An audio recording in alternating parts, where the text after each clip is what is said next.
Welcome back to द channel chicken creators YouTube चैनलाव नोंथांमोनखौ बरायबाय आसा खालामो नोंथांमोना गासैबो मोजाङै दङ। दिनैहाय 14 नभेम्बर स' भगतपारा मदुबारि गुदि बर' थुनलाइ आफादनि 14 नभेम्बरखौ देग्लाय मदुबारि जोंलावरि क्लाबनि गेलेग्रा फोथाराव फालिदों। स' बेवहाय आं गाव सुजुनाय दोंसे बर' खन्थाइ आवरायदों।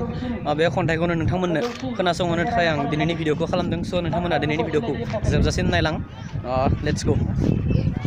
खैसाराव गावनि उदैखौ सुफुंनायनि असिलायै आंगो हारिनि बिमा रावखौ बिथरायावनो खेबस'नो राहा लादों।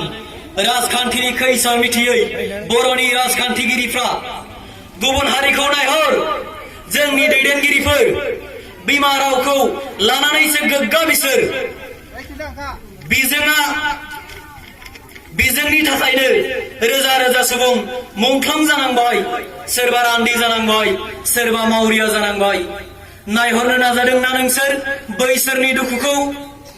गैया सम नोंसोरनि आखायाव दुखुथिया नखरनि थाखाय खालि मिथिगौबोल' नोंसोरो रां। ओंखारबाय जेला नोंसोर राजखान्थिनि फोथाराव मोजाङै सोलों राजखान्थिया मा।